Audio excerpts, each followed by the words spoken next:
तय ये हुआ कि लाशें मस्जिद में पड़ी रहें और हम तीनों दोस्त रात को आएंगे और लाशें उठाकर उस मकान में ले जाएंगे और कुएं में फेंक देंगे। बुजुर्ग ने कहा कि हम अगर ना भी आएं तो वो खुद ही ये काम कर देंगे, लेकिन हमने मुनासिब ना समझा कि ऐसा खतरनाक काम उनके सपुर्द किया जाए। वो भले से लोग थे और उन्होंने मरने और मारने का और लाशों को ठिकाने लगाने का कभी काम नहीं किया था। हम उन्हें किसी मुश्किल में डालने से गुरेज कर रहे थे। आखिर यही तय हुआ कि हम रात को पहुंच जाएंगे और उन्हें अंदाजन वक्त भी बता दिया। लाशों को वहीं पड़े रहने देना था। हमने लाशों को घसीटा और मस्जिद के कमरे में ले गए और उनके ऊपर सफ़े और चटाइयाँ फेंक दी। फिर देखा तो ज़रा सा भी शुबा नहीं होता था कि उन चटाइयों वगैरह के नीचे लाशें पड़ी हुई हैं। उन लोगों ने कमरे के दरवाजे बंद कर दिए। बुजुर्ग ने बताया कि नमाज सहन में पढ़ा करते हैं। वो सर्दियों के दिन नहीं थे। अब एक बात रह गई थी जो फसी के दिमाग में आई थी। उसने बुजुर्ग मलाई से कहा कि उन दोनों की तलाश में अगर कोई फौजी इधर आ निकले और पूछे कि 2 फौजी इधर आए थे तो वो साफ इनकार कर दें और कहें कि वो ज़्यादातर घरों के अंदर रहते हैं, इसलिए उन्हें पता ही नहीं चलता कि कौन आया था और कौन गुजर गया। इस तरह की कुछ बातें बुजुर्ग को बताकर हम मस्जिद से निकलने लगे तो उन 4 आदमियों में से एक ने हम तीनों के साथ बारी बारी हाथ मिलाया और हम तीनों के हाथ चूमे और फिर वो ज़ारो कतार रोने लगा। पता चला कि ये औरत इसकी बीवी थी। वो किसी काम से बाहर निकली तो आगे से ये 2 काफिर आ रहे थे। उन्होंने उस औरत को पकड़ लिया। उसका खामिन हमें फरिश्ते समझ रहा था जिन्हें अल्लाह ताला ने उसकी बीवी की इज्जत बचाने के लिए आसमान से उतारा था। हमने उसकी बहुत दिलजोई की और कहा कि मुसलमान की हैसियत से हमारा ये फ़र्ज़ था कि एक मुसलमान औरत की इज्जत को बचाएं। हम उनसे रुखसत हुए और वहीं से शहर की तरफ आने के बजाय दूसरी तरफ निकल गए और ख़ासा लंबा चक्कर काट कर वापस बारकों में आए। यहाँ मैं आपको ये भी बता दूं कि वहाँ हम राइफ़ल या कोई हथियार अपने पास नहीं रखा करते थे। हम अपनी बारक में पहुँचे तो 3-4 साथियों ने पूछा कि हम कहाँ की सैर करके आए हैं। हमने उन्हें कोई और ही जगह और सिमत बताई और झूठ मूठ की कुछ बातें सुनाकर उन्हें मुतमईन कर दिया। अब हमें रात को बारिक से निकलना था, लेकिन उस वक्त जब सब सोए हुए हों। हो सकता है मेरी ये कहानी सुनने वाले कुछ हजरात ये शुबा करें कि मैं मन घड़त किस्से सुना रहा हूँ। मैं आप सबसे ये बात कहना चाहूँगा कि ये वाक़या और ऐसे कुछ और वाक़यात सुनने से पहले जहन से शहरी और अपने गाँव का माहौल निकाल दें और जहन में 2-3 बातें रख लें। पहली बात यह कि हम कुछ ज़्यादा ही दलेर और निडर थे। मैंने शुरू में आपको सुनाया है कि अपने एक दोस्त के साथ किस तरह मैं एक पीर को मारा पीटा था। दूसरी बात यह कि मैं जहाँ का वाक़या सुना रहा हूँ वहाँ के माहौल और फ़िज़ा को तसव्वुर में लाने की कोशिश करें। उस माहौल में मौत की हुक्मरानी थी। वहाँ सिवाय कुछ तो खून के कुछ भी नहीं था। वहाँ तो ये हाल था कि इस ख्याल से कश तो खून करते चले जाते थे कि किसी भी लम्हे हमारा अपना खून हो जाएगा। वहाँ हमारा अपना कानून चलता था। अपने कानून से मतलब ये नहीं कि हम आज़ाद थे। हमारे ऊपर जापानी थे जो मजलूम कौम थी। मैं आज उन दिनों को याद करता हूँ तो मेरे रोंगटे खड़े हो जाते हैं और मैं सोचता हूँ कि उस सिख नायक और हिंदू नायक को कत्ल करने से पहले मैं बर्मा के जंगल में कुछ आदमियों को कत्ल कर आया था। आज वो हिम्मत मुझ में नहीं आ सकती। ये भी सोचें कि मस्जिद की बेहुरमती कौन मुसलमान बर्दाश्त कर सकता है। आज मेरे जिस्म में वो ताकत नहीं रही जो जवानी में हुआ करती थी, लेकिन आज भी किसी मस्जिद की बेहुरमती की बात सुनता हूँ तो खून में वही उबाल उठता है जो कुआलालंपुर की उस मस्जिद की बेहुरमती को देखकर उठा था। कश्मीर, बोस्निया और फ़लस्तीन वगैरह में मुसलमानों के कत्लेआम और मस्जिदों की बेहुरमती की खबरें तो दिल में मरने मारने का जज्बा बेदार कर देती हैं, लेकिन खून पी कर रह जाता हूँ। जहन में एक कश्मकश शुरू हो गई। कभी तो मैं खुश और मुतमईन हो जाता था कि मैंने अल्लाह की राह में बहुत बड़ी नेकी की है। कुछ देर बाद इत्मीनान और मुसर्रत की इस कैफियत में जलजला सा आ जाता और ये सोच आ जाती कि किसी ने हमारे मकतूलों को आबादी में जाते देख लिया होगा और जब पता चलेगा कि दोनों लापता हैं तो उनकी तलाश में फ़ौजी वहाँ तक पहुँच जाएंगे और उस बुज़ुर्ग को और उस बस्ती के मुसलमानों को ऐसी अजियतें देंगे कि वो बता देंगे कि उन दोनों को किसने कत्ल किया है।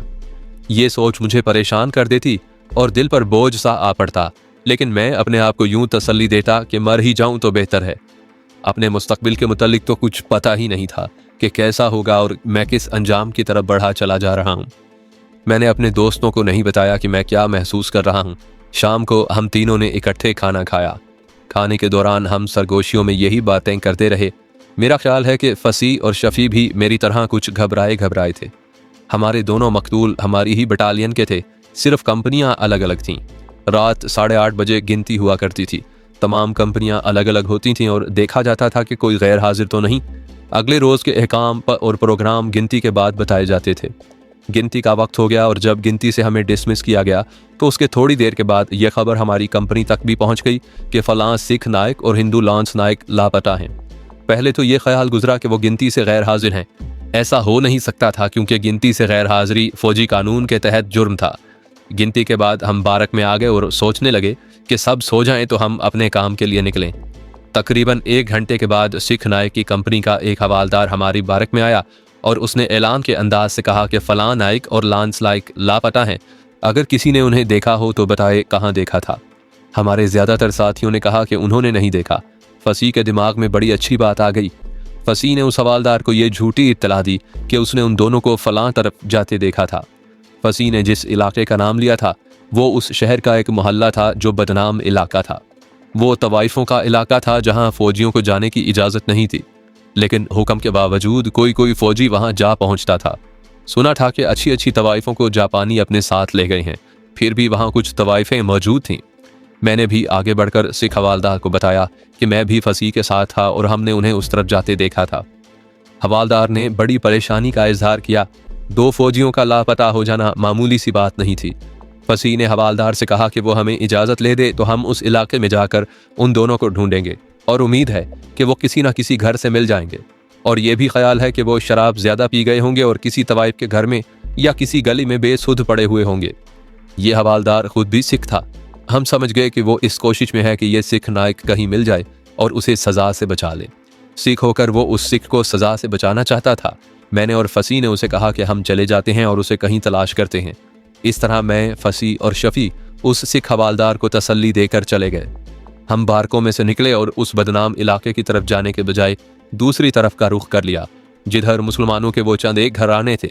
वो आबादी दूर नहीं थी। हम वहां जा पहुंचे और बुजुर्ग मलाई के दरवाजे पर दस्तक दी। पता चला कि वो मस्जिद में है।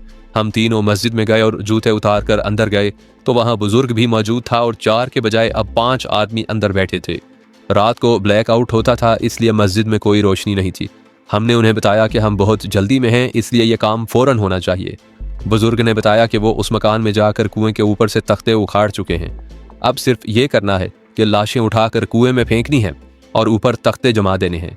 हम फौरन लाशों तक पहुंचे और हम सब ने मिलकर लाशें उठा ली और मस्जिद से निकल गए। डर ये था कि जापानी ना देख लें। कुएं वाला घर दूर नहीं था, मस्जिद से 25-30 कदम दूर था। हम बड़े इत्मीनान से लाशों को उठाए उस घर में जा दाखिल हुए। उन आदमियों ने आवाज़ निकाले बगैर तख्ते एक तरफ कर दिए और हमने दोनों लाशें कुएं में फेंक दी। कुएं से बड़ी जोर की आवाज़ उठी जिससे हम डर गए। हम डरते इसलिए थे कि यह आवाज़ कुछ दूर तक पहुंची होगी और कोई ना कोई इस आवाज़ पर इधर आ जाएगा, लेकिन अल्लाह ने मेहरबानी की और कोई भी ना आया। उन सब आदमियों ने मिलकर तख्ते कुएं पर फिर रख दिए। लाशें ठिकाने लग चुकी थीं। हमने सुकून का सांस लिया। मुझे ये मलाई बुजुर्ग मालूम नहीं क्यों बड़ा ही अच्छा लगा था। उसका अंदाज ऐसा था जो मुतासिर करता था। वो यकीनन आलिम और दानिशमंद था। उसने हमें कहा कि हम कुछ देर के लिए उसके घर चलें, लेकिन हम जल्दी में थे। मैं दिली तौर पर उसके घर जाना चाहता था या उसके पास बैठकर कुछ बातें करना और कुछ बातें सुनना चाहता था। मैंने उसे कहा कि हम कल या किसी भी दिन उसके पास ज़रूर आएंगे। उन सब ने हमारे साथ हाथ मिलाए और हम वहाँ से चल पड़े। हम बहुत तेज़ चल रहे थे। रास्ते में हम तीनों ने बयान मिला लिए कि सिख हवालदार को क्या बताएंगे। अपनी बारक में जाने के बजाय हम उसके पास चले गए और बताया कि हम उस इलाके में घूम फिर रहे थे कि एक गली में से अचानक 2 जापानी फौजी सामने आ गए। उन्होंने हमें बड़े गुस्से में कहा जो हम ना समझ सके। वो यकीनन यही कह रहे थे कि हम फौरन वहाँ से भाग जाएं और गंदी गलियों में ना घूमे फिरें। इस तरह हम वहाँ से आ गए। उस हवालदार को ज़रा सा भी शक ना हुआ कि हम कितना बड़ा झूठ बोल रहे हैं। हम खुश थे कि असल काम कर आए हैं।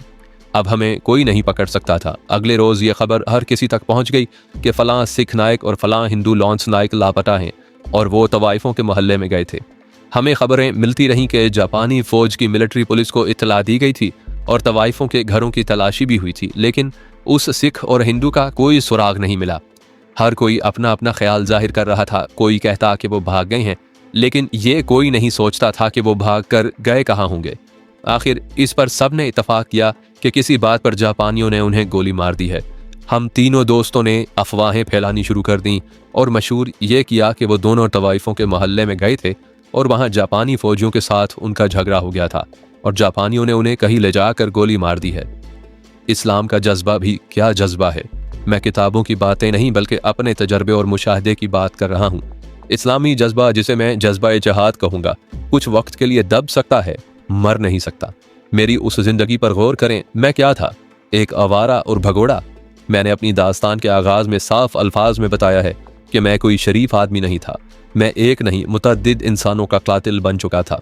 लेकिन जहां इस्लाम पर एक मस्जिद की बेहुरमती और एक मुसलमान खातून की बेहुरमती की सूरत में ज़रूरत पड़ी, मैं यकसर बदल गया और मेरे अंदर वो मुसलमान बेदार हो गया जिसमें इस्लाम का जज्बा कूट कूट कर भरा हुआ था। मैं एक अकीदे के तौर पर मानता हूँ कि हर मुसलमान में यह जज्बा अल्लाह तबारक व तआला ने अपने हाथों समोया है। जिस मुसलमान में ये जज्बा नहीं, वो मुसलमान भी नहीं। ये तो थी इस्लामी जज्बे की बात। अब देखिए इस्लाम का रिश्ता भी क्या रिश्ता है।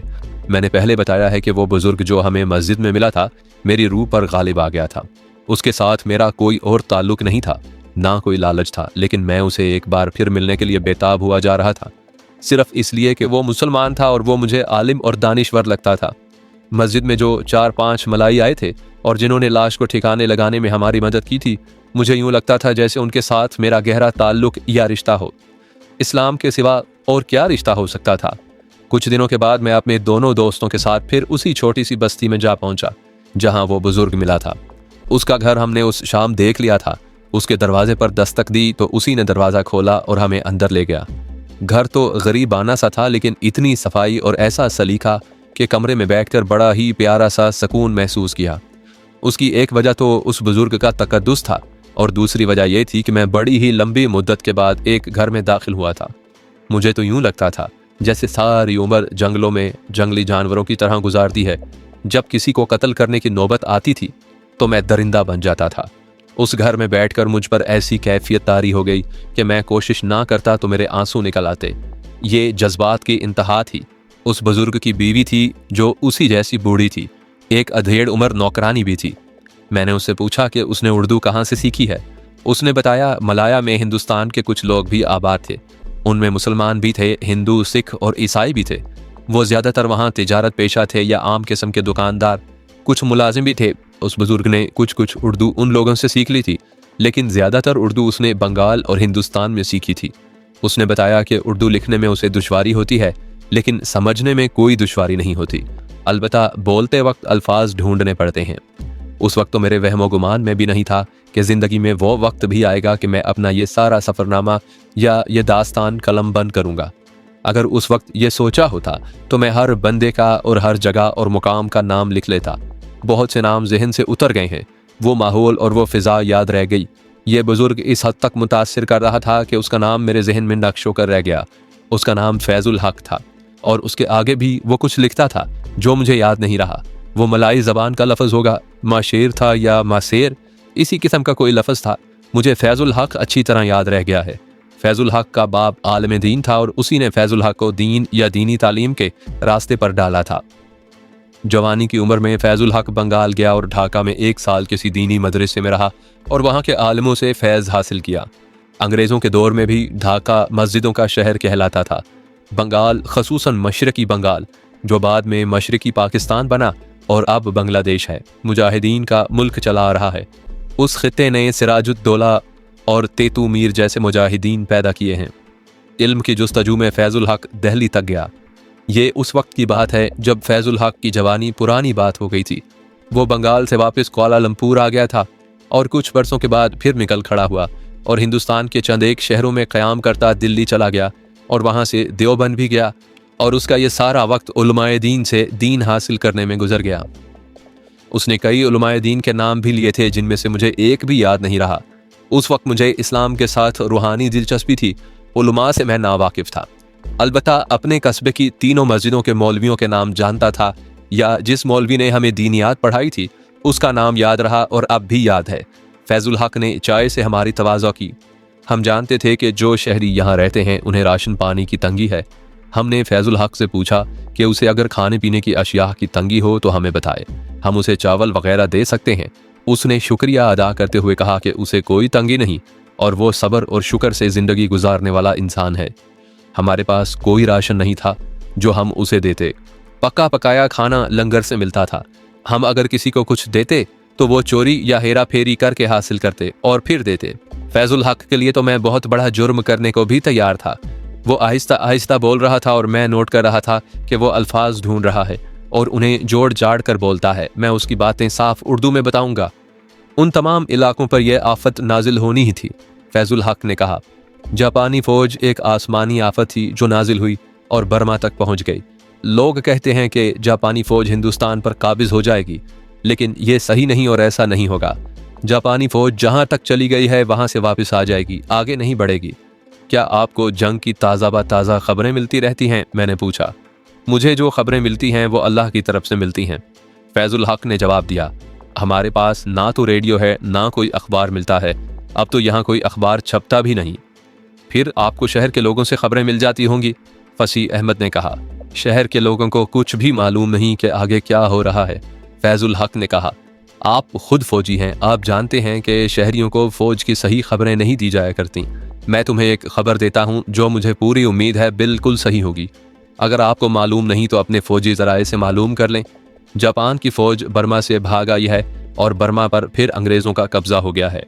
ये तो फसी अहमद मुझे पहले ही बता चुका था कि जापानी बर्मा से पसपा हो आए हैं, लेकिन ये बुज़ुर्ग फैजुल हक ये दावा कर रहा था कि उसे अल्लाह की तरफ से खबरें मिलती हैं।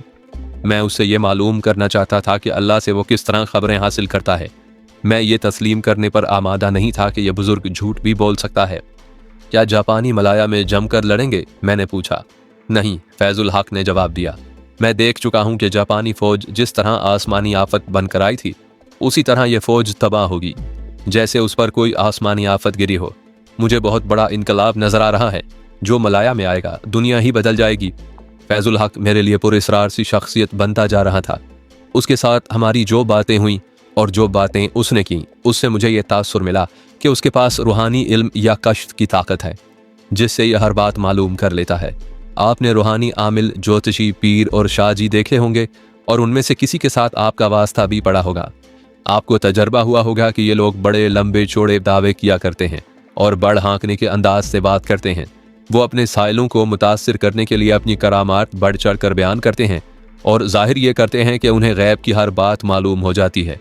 लेकिन फैजुल हक का अंदाज कुछ और ही था। उसके होंठों पर हल्का सा तबस्सुम था जिसमें मुझे तकद्दुस नजर आता था और वो पुरएतमाद लहजे में बात करता था। क्या आपको कश्फ होता है? मैंने पूछा। कोई रूहानी इल्म या अमल आपके हाथ में है? आपके मुल्क हिंदुस्तान में एक शहर इलाहाबाद नाम का है, फैजुल हक ने कहा। मैंने वहाँ कुछ अरसा गुजारा है और ये अरसा एक बुजुर्ग आलिम के साए में गुजारा था। मैंने उनकी बहुत खिदमत की थी और वो शायद मेरी नीयत और मेरी रूह का राज समझ गए थे।